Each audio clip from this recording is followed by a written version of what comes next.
নারী ভোটারদের জন্য আসলে আমার তেমন কোনো সুনির্দিষ্ট বক্তব্য নেই। নারী ভোটারদের জন্য আমি অভিভাবক হিসেবে কিছু কথা বলতে চাই। দেখুন, একজন নারী যদি শিক্ষিত না হয় তাহলে তার জীবনে কি ঘটতে পারে সেটা আমি আমার ব্যক্তিগত জীবনে দেখেছি।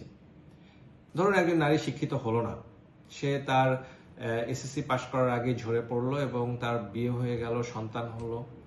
তারপরে এই নারীর যে স্বামী, সে কোনোভাবে অসুস্থ হয়ে গেল অথবা অ্যাক্সিডেন্ট হলো অথবা মারা গেল, তখন এই নারীটার পরিণতি কি হবে?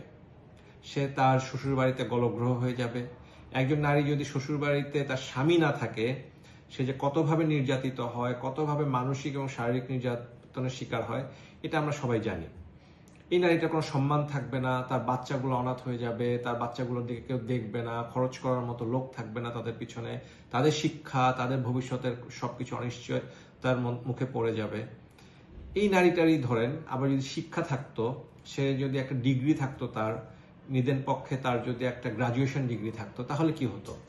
তার স্বামী যদি অসুস্থ হয়ে পড়ে অথবা স্বামী যদি মারা যায় অথবা তার ডিভোর্স হয়ে গেল, তালাক হয়ে গেল, সে একটা সিঙ্গেল মাদার হিসেবে থাকলো, একা যদি জীবনযাপন করতে হয় একটা বয়সে গিয়ে, তখন সে তার ওই ডিগ্রির বিনিময়ে সে একটা চাকরি জোগাড় করতে পারবে, একটা কাজ জোগাড় করতে পারবে এবং সেই কাজটা তাকে একটা নিরাপত্তা দিবে, একটা অর্থনৈতিক নিরাপত্তা দিবে, একটা সামাজিক নিরাপত্তা দিবে। সেজন্য নারীর শিক্ষাটা আসলে শুধু বাচ্চা লালন পালন করার জন্য না, নারীর শিক্ষাটা আসলে তার এক ধরনের নিরাপত্তা।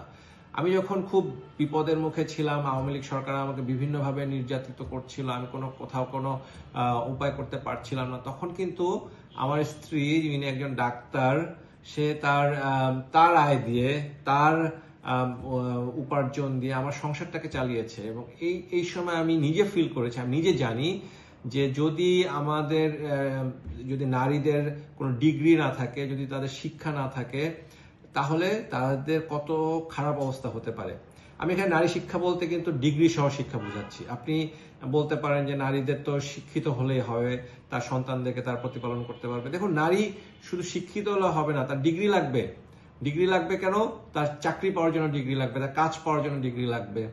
তো এই যে ডিগ্রিটা প্রয়োজন, সে যদি গ্রাজুয়েশন কমপক্ষে থাকে, তার যদি মাস্টার্স করা থাকে, তার যদি ডাক্তারি পড়া, ইঞ্জিনিয়ারিং পড়া থাকে, এমনকি সে যদি কাজ নাও করে, কিন্তু সে যদি কখনো খুব খারাপ অবস্থায় পড়ে যায়, তার যদি স্বামী অসুস্থ হয়ে যায়, মারা যায়, অথবা তার যদি ডিভোর্স বা তালাক হয়ে যায়, তখন সে কিন্তু নিজে চলতে পারবে। তাকে কারো গলগ্রহ হতে হবে না, তাকে তার বাবা মা ভাইয়ের উপরে গিয়ে বোঝা হয়ে চাপতে হবে না, শ্বশুরবাড়ির নির্যাতনের মুখোমুখি হতে হবে না।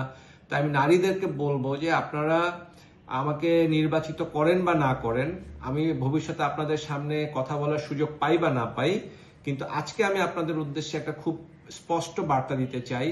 আপনাদের যাদের সুযোগ আছে এখনো শিক্ষা গ্রহণ করার এবং ডিগ্রি নেওয়ার, আপনারা অবশ্যই নেবেন। যাদের আর সুযোগ নাই, তাদের সন্তানদের জন্য, নারী কন্যা সন্তানদের জন্য এটা অবশ্যই আপনাদের একটা অবশ্য কর্তব্য। আপনাদের সন্তানরা যেন ডিগ্রি নেয়, শিক্ষা অর্জন করে, আপনাদের কন্যা সন্তানরা যেন ভালো শিক্ষা অর্জন করতে পারে, ভালো ডিগ্রি অর্জন করতে পারে, এটা নিশ্চিত করবেন, যাতে করে তাদের ভবিষ্যৎটা নিরাপদ থাকে। তাদের ভবিষ্যতে যদি কোনো ধরনের কোনো অ্যাক্সিডেন্টের মুখোমুখি হয়, তারা যদি কোনো ধরনের দুর্ঘটনায় পড়ে তাদের স্বামী মারা যায়, আহত হয়, নিহত হয়, ডিভোর্স হয়, কোনো কিছু হয় তাদের পারিবারিক জীবনে, তারা যেন নিরাপদে থাকতে পারে, তাদের ভবিষ্যৎটা যেন সুরক্ষা করতে পারে এবং তাদের সন্তানদেরকে যেন তারা সুরক্ষা দিতে পারে। এই জন্য অবশ্যই আপনাদের নিজেদের এবং যাদের সুযোগ নেই তাদের সন্তানদের, কন্যা সন্তানদের শিক্ষা, ডিগ্রি সহ শিক্ষা আপনারা নিশ্চিত করবেন। ধন্যবাদ।